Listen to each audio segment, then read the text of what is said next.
El proceso de independencia entre 1810 y 1819 trajo una consecuencia cultural importantísima y fue la modificación de los conceptos alrededor de los cuales se creó un consenso político. ¿Qué significó colonia? ¿Cómo cambió la concepción y el significado de la colonia? ¿Qué significó república? ¿Cómo se fueron transformando los contenidos y los significados de la república? ¿Qué significaba construir una comunidad política o qué significaba construir acuerdos políticos básicos? Para entender estas transformaciones culturales, que además fueron de fondo y que permitieron la creación de la república y de lo que hoy es la República de Colombia, conversaremos con el profesor Francisco Ortega, quien tiene un doctorado en Historia de la Universidad de Chicago y es actualmente profesor del Departamento de Historia de la Facultad de Ciencias Humanas y Económicas de la Universidad Nacional de Colombia. Profesor Ortega, ¿cómo se llega a la independencia en 1819? Bueno, toda esta década, desde 1810, la implosión de la monarquía, etcétera, desde una perspectiva, digamos, cultural, qué es lo que pensaban los que estaban involucrados allí, cómo lo vivían, cómo se produce esa transformación entre vivir en un reino en el marco de una monarquía compleja a tratar de inventarse una república. ¿Qué es lo que sucede? Como tú mismo lo has señalado, digamos, como está implícito en tu pregunta, es un proceso lento, no es un proceso súbito. De hecho, nosotros tendemos a recordar, a conmemorar estos eventos como si hubieran ocurrido en un momento fijo. Y en realidad son parte de un proceso bastante amplio y bastante complejo. En este caso podríamos hablar por lo menos de unas fechas, de una datación que es, digamos, o de dos niveles de datación. Un nivel de datación más o menos amplio que nos remitiría hasta finales del siglo XVIII, cuando empiezan a haber todas unas grandes transformaciones en el interior de la monarquía europea y también en el interior euroatlántico, y esas transformaciones van generando unas conflictividades que van erosionando certezas previas.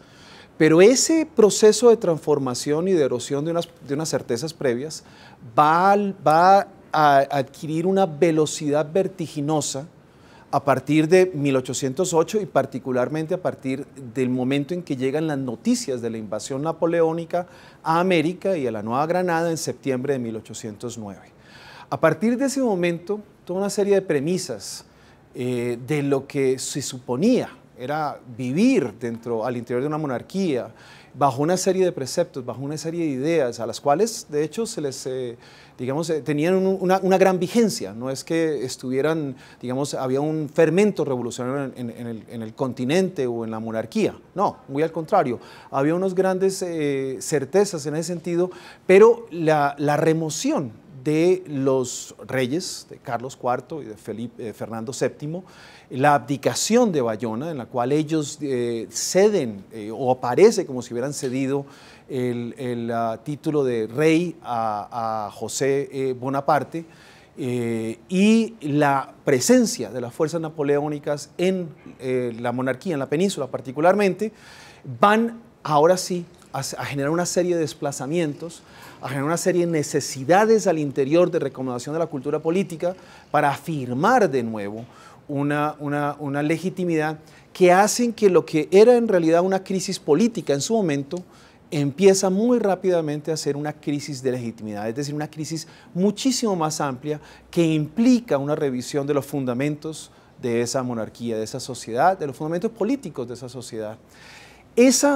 Ese desplazamiento que empieza entonces, ahí decía yo que hay una datación un poco más concreta, que es la que empieza precisamente con lo que llamaríamos las crisis junteras de la primera parte de la década de 1810, de esos años, y que termina posteriormente con lo que vamos a llamar ya un enfrentamiento entre, ahora sí, ejércitos o un enfrentamiento de choque, que va a ser más hacia la década del 20 y particularmente, digamos, con los grandes ejércitos en Sudamérica, ya hacia mediados de la década del 20. Lo que empieza realmente como una crisis de legitimidad en el contexto americano va a dar vida a una resignificación de un vocablo que previamente no tenía el protagonismo que va a tener a partir de ese momento. El vocablo es independencia, un vocablo que nosotros hoy en día, en cierta medida, no comprendemos en el alcance que tuvo en su momento. Independencia no significaba para los contemporáneos, lo que puede significar para nosotros es una declaración de soberanía estatal en el marco de naciones, ¿verdad?, independientes y soberanas, sino que era una declaración de arrogarse el autogobierno de sus localidades, particularmente de sus municipalidades. Era no depender particularmente del lazo con Castilla, que era el que había estado vigente a lo largo de todo el periodo monárquico. En esa resignificación del concepto de independencia, ¿qué rol juega, qué papel tiene el concepto de colonia? Colonia fundamental, de hecho es uno de esos vocablos. Tiene una serie de transformaciones a lo largo del siglo XVIII. Claro, claro. Colonia, digamos, previo al siglo XVIII, en realidad significa asentamiento, población, y las provincias americanas, si bien no eran designadas como colonia dentro de la legislación de Indias, tampoco estaban muy lejos del ideal de cierta población, aunque la idea era que ellas eran parte integral de la monarquía. Sin embargo, las transformaciones administrativas y políticas es una de esas transformaciones que van generando deslices o desplazamientos en el imaginario político y que van haciendo precisamente o van alimentando esa crisis política de 1810. Lo que va a hacer esas reformas administrativas y políticas es, en cierta manera, van a reorganizar la relación entre las provincias americanas y la metrópolis, y particularmente la dignidad real, el soberano, digamos, la capacidad ejecutiva de la monarquía. Y esa reorganización va a quitarle ciertos privilegios adquiridos a las provincias americanas. Entonces, en esa fricción que se establece justo a finales del siglo XVIII, el concepto colonia va a empezar a ser usado, particularmente porque empieza una nueva modalidad, ya no de población, asentamiento de europeos en tierras fuera de Europa, sino de explotación de esos territorios. El caso más puntual es la factoría de Haití, ¿verdad? O Haití, que es factoría o colonia. Ese caso que está en el Caribe va a ser pensado precisamente como un ideal de aquellos, digo un ideal, o más bien el desvío de un ideal, la manera en que esas provincias americanas pueden terminar, y al ser terminadas en realidad van a ser usadas simplemente para una explotación. Y habían ya suficientes indicios para los criollos del momento, del siglo XVIII tardío, de que las nuevas políticas administrativas, fiscales, incluso militares, que se estaban tomando con las provincias americanas, tenían como destino último convertir a las provincias americanas, en colonias. Incluso el término colonia empieza a aparecer entre los funcionarios reales para designar esos territorios que previamente se llamaban provincias, reinos y provincias. Entonces hay un pequeño, es el momento en que colonia adquiere este sentido negativo. Colonia quiere decir precisamente, en términos digamos muy contemporáneos, sería aquel territorio que no tiene constitución, es decir, que no tiene una calidad política. Si algo tenían o creían que tenían los criollos a las provincias americanas, era esa calidad política. Tenía una antigua constitución, tenía un ordenamiento, tenía un régimen de privilegios y obligaciones con su soberano, tenía una relación directa con la corona. ¿Juega un papel importante en esas transformaciones la captura del rey y de su heredero en mayo de 1808? Es absolutamente fundamental, en parte porque es el detonante último. Si hubiera ocurrido quizás, y esto claro, entramos ya en una especie de cálculos hipotéticos, pero si hubiera ocurrido lo que ocurrió con la corona portuguesa, donde los monarcas migran a sus provincias americanas, es muy factible que se hubiera reconstituido las provincias americanas bajo una forma de monarquía que quizás incluso hubiera dado después tránsito a algo así como una confederación, un Commonwealth al estilo inglés.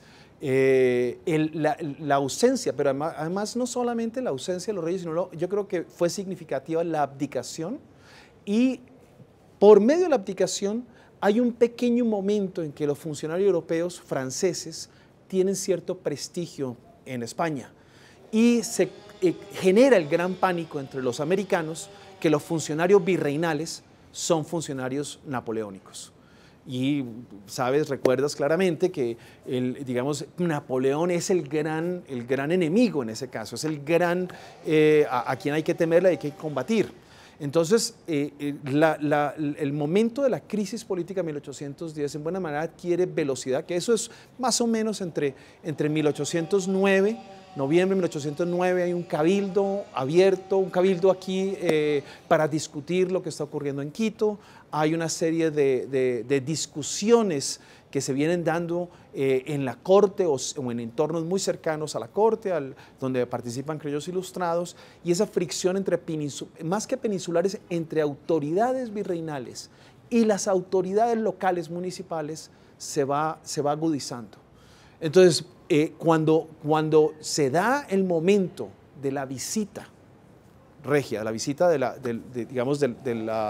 los visitadores de Villavicencio y el conde de Puñorrostro, que vienen, Montúfar, que vienen a hacer su visita de Caracas, Cartagena, bajan por todo el centro de la Nueva Granada hasta Bogotá y van para Quito.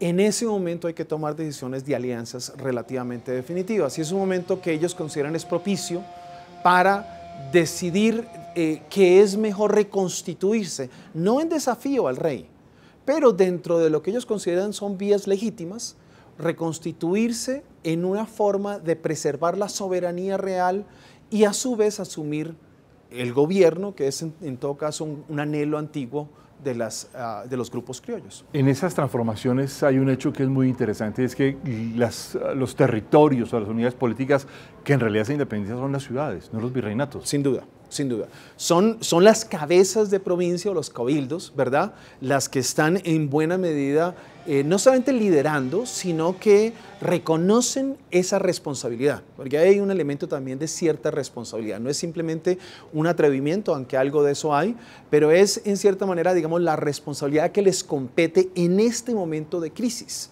Hay toda una forma de comprender, digamos, esa crisis es a través de la retroversión de la soberanía. La retroversión de la soberanía significaba que aquellas potestades que estaban previamente depositadas en el rey, con las abdicaciones cesan y regresan esas soberanías a los cabildos. No regresan a ningún otro lado, no regresan a las provincias. ¿Y a qué cabildo? Fundamentalmente al cabildo cabecera de la provincia. Ahora, ¿qué pasa? En América esas jurisdicciones están en cierta manera en configuración y en conformación, en consolidación. Entonces hay fracturas y hay peleas. Mompox es una cabecera o hace parte de la jurisdicción de Cartagena y por lo tanto le debe obediencia a Cartagena. Socorro, Tunja, Bogotá, ¿verdad? Entonces el proceso de fragmentación o de municipalización de la soberanía que empieza en un momento es una de las claves para entender esos primeros años de la experiencia republicana. Independencia significa eso, independencia significa que previamente, y hay que recordar aquí una cosa, el vocablo virtuoso previo a ese momento no es independencia, es dependencia. Uno vive en dependencia porque uno vive en sociedad. Y vivir en sociedad significa reconocernos en nuestro ordenamiento, en nuestras jerarquías, en nuestras autoridades, en nuestros valores. Abocar por la independencia es casi que abocar por la anarquía. Y en buena medida, muchos de los sermones, de los discursos antirrepublicanos que emergen en esa primera república van a señalar eso. El proceso de fragmentación de todos estos municipios, el proceso de fractura, las guerras civiles son producto de los pecados de los neogranadinos. Es entonces necesario preguntarse cuál es la idea de república que empieza a surgir en 1819 en adelante. Esa es una pregunta enorme, entre otras porque república es un vocablo absolutamente central para la tradición política compartida, digamos, europea desde mucho tiempo atrás. Tiene un proceso de diferenciación bastante grande, sobre todo a partir del siglo XV, XVI, XVII, cuando tenemos unas elaboraciones de una república católica muy importante. En el siglo XVIII, XVII, finales del XVIII, principios del XVIII, la república católica va a encontrarse, va a elaborarse como unidad muy importante, sobre todo de buen gobierno y de buen católico, de buen vasallo y buen creyente.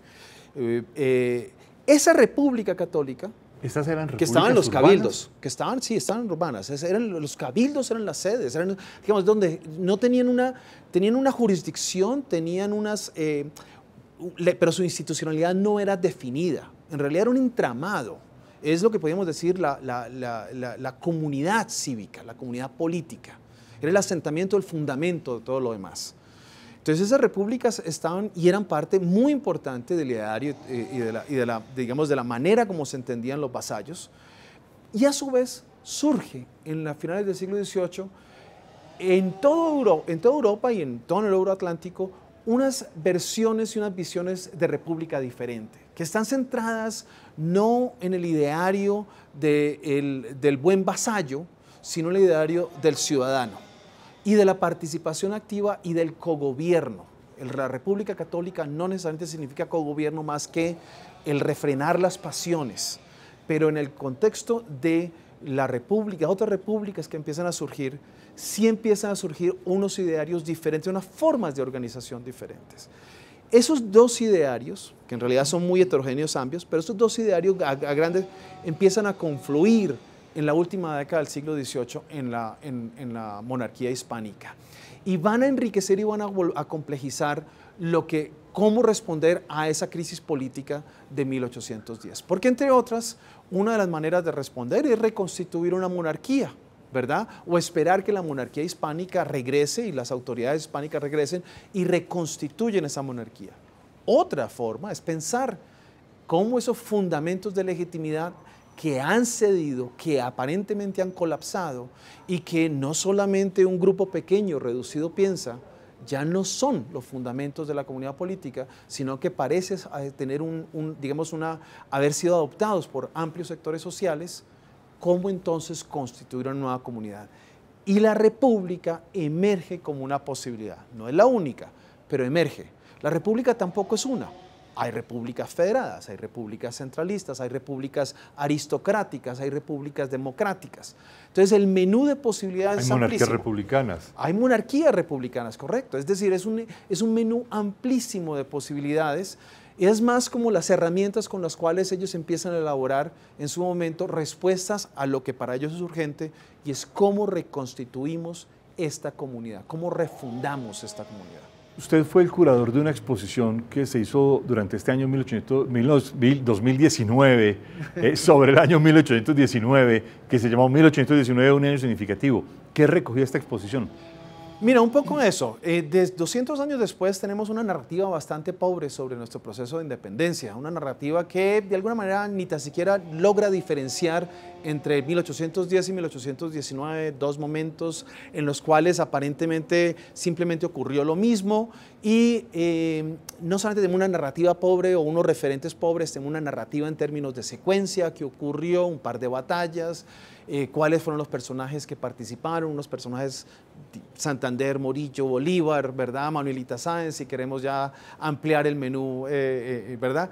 Entonces, nuestra memoria colectiva, nuestras formas de conmemorar han empobrecido esos referentes, ese momento que, como he venido diciendo, es un momento vertiginoso, un momento fecundo y un momento potente, y un momento que va a seguir informando buena parte de nuestros desarrollos posteriores, incluso hasta el presente, porque lo que se inicia en 1819 es algo de lo cual todavía estamos tratando de encontrarle respuestas. Para resolver ese problema, o para enfrentarnos a ese problema en una convocatoria, digamos, con el Museo Nacional, decidimos hacernos la pregunta de ¿por qué es significativo 1819? ¿Y para quién? ¿Y qué es la diferencia en 1810? Sí, evidentemente, claro, pero lo recoge también, ¿verdad? Porque lo que empieza en 1810 son dos caminos diferentes. Uno, que podríamos llamar eso que llamamos independencia, y el otro, lo que Caldas va a llamar nuestras revoluciones. Nuestra independencia termina en buena medida en un hecho de armas, en últimas, porque es un proceso que empieza a afianzar unas soberanías provinciales, municipales provinciales, que posteriormente terminan siendo soberanías, digamos, más amplias. El proceso de revolución política es aquello precisamente que busca una solución a esa gran crisis de legitimidad que organizaba las sociedades previas. Y esa es la crisis política profunda que, digo yo, sigue siendo fecunda y sigue de alguna manera estando vigente en la medida en que necesitamos seguir organizando y respondiendo a estos problemas. En buena medida a mí me interesaba más ese segundo camino que el primero. Y preguntarle qué significaba era también preguntarle a aquellos contemporáneos que hacían parte de ese 1819 amplio y diverso, que empezaba con el Congreso de Angostura y cerraba con la ley fundamental, que es la ley que vincula a Colombia, Venezuela, Ecuador y Panamá en un nuevo país. Preguntarles qué era lo que eran significativos para esos actores tan diversos en todos los rincones de Colombia, que no necesariamente estaban vinculados a la guerra. Y las respuestas fueron enormes, fueron increíbles. Por ejemplo. Respuestas como, por ejemplo, el esclavo que trabaja en una hacienda que está en un proceso de descomposición, en buena medida porque la economía no está dando abasto, y que necesita liquidar su grupo, sus esclavos, los manda a subasta, ¿verdad? Uno de esos esclavos ha logrado ahorrar suficiente dinero para comprarse su libertad y comprar la libertad de parte de su familia. Tiene su esposa y 5 hijos. Logra comprar su esposa y 3 hijos, o 2 hijos, perdón. 3 de sus hijos no lo logra comprar, viaja hasta Cartagena tratando de conseguir el dinero, no lo logra y tiene que devolverse a seguir trabajando. Ese es su propio dilema significativo para este esclavo, ¿verdad?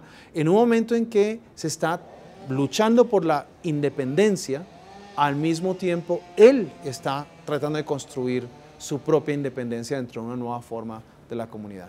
Y como esa historia, muchas otras. No sé si otra que quieres que te Sí, que claro, te comente. adelante. Bueno, en Cáqueza, la comunidad indígena encuentra, Nazario, ladino, va a denunciar al cura del pueblo de indios por abusos y por maltratos a la comunidad indígena. Ese denuncia es recibido por el procurador de indios, es procesado en la primera mitad de 1819, es decir, antes que las tropas entren a Bogotá, va a ser evaluado y en ese momento va a decidir que tiene razón la comunidad indígena y va a castigar, remite entonces el expediente para el juez, para que el juez falle en contra del cura. El expediente llega al Tribunal de Santa Fe el 7 de agosto de 1819, cuando los jueces huyen de Santa Fe y el expediente queda inconcluso. Un último, simplemente para señalar que no es solamente cuestiones truncadas, sino también nuevas oportunidades. Micaela Mutis, cuyo esposo es un ferviente realista, ella republicana. Su familia no tuvo grandes problemas hasta el momento en que, en la gran ruptura, y el marido del esposo decide huir hacia Nariño, hacia Valencia, en Venezuela, donde están las bases de Morillo. En ese momento ella se queda a cargo de su familia y decide rehacer su vida. Pocos años después, ya su vida rehecha, está embarazada de un joven general republicano cuyo nombre nunca menciona, y su marido regresa y la acusa de engaño y le quiere confiscar sus hijos, sus bienes y mandarla a la cárcel. Ella se apoya en la Constitución para decir cómo en un nuevo régimen de libertades ella no puede ser acusada por haber defendido la libertad de su país. Y cambia completamente la noción de república. Cambian porque la gente se apropia de eso y esa es parte de lo que es interesante. Se lo pregunto porque quiero hacerle esta última pregunta. En ese contexto, alguien que ha sido fundamental para la historiografía colombiana, que es José Manuel Restrepo, ¿hace de notario de estos cambios culturales, de estos conceptos? Él lo hace, pero es un notario interesado. Claro. Como todos los notarios del siglo XIX en ese sentido, los grandes notarios, estamos hablando de José María Samper, de Sergio Arboleda. Todos tienen una participación directa en todo el conflicto. Pero todos ellos están atentos a la manera en que cambian esos vocablos y al cambiar no es simplemente digamos, un reflejo de algo que está ocurriendo en la sociedad, sino que ese cambio permite cambios también políticos, sociales, más amplios, y que en buena medida eso consiste la participación política, la democracia que se inaugura a partir de ese momento, ¿no?